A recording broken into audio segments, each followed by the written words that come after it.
നമ്മൾ അറിയില്ലാത്ത പല സംഭവങ്ങളിൽ നിന്ന് പുറത്തു വന്നിട്ടുണ്ട്. ഇത് പല കാര്യങ്ങളും ഞങ്ങൾക്ക് അറിവില്ലാത്ത കാര്യങ്ങളായിരുന്നു. ഈ സംഘടനയിൽ നമ്മൾ പ്രവർത്തിക്കുകയും ഇത്രയും കാലം സിനിമയിൽ നിൽക്കുകയും ചെയ്യുമ്പോൾ പല കാര്യങ്ങളും നമ്മൾ അറിഞ്ഞിട്ടില്ല.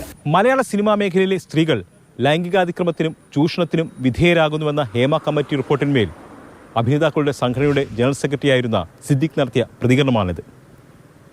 അറിയാത്ത സിദ്ദിഖ് 24 മണിക്കൂർ തികയുന്നതിന് മുമ്പ് തന്നെ അറിഞ്ഞു. യുവനടി സിദ്ദിഖിനെതിരെ ലൈംഗികാതിക്രമ ആരോപണവുമായി രംഗത്തെത്തി. നമ്പർ 1 ക്രിമിനലാണ്. He should ask to himself. അത്രത്തോളം വേദന തന്ന് ഞാൻ അതിന് തിരിച്ചു കൊടുക്കേണ്ടി വന്നത് എൻ്റെ സ്വപ്നം, ആ സ്വപ്നമായിട്ട് ബന്ധപ്പെട്ട സമയം, ധാരാളം തരത്തിലുള്ള മെൻ്റൽ ഇഷ്യൂസ്, അതിലൂടെയൊക്കെ എനിക്ക് കടന്നു പോകേണ്ട ഒരു അവസ്ഥയായിരുന്നു. ഈ യുവനടി സിദ്ദിഖിനെതിരെ വർഷങ്ങൾക്ക് മുമ്പ് തന്നെ ആരോപണം ഉന്നയിച്ചിരുന്നു. എന്നാൽ അന്നൊന്നും ഒരു ധാർമ്മികതയും ആരും ഉയർത്തിപ്പിടിച്ചില്ല.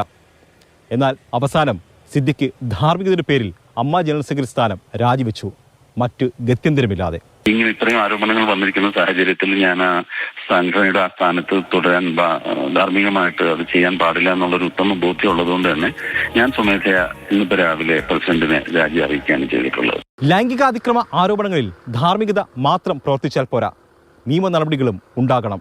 ഇരകൾക്ക് നീതി ഉറപ്പാക്കണം.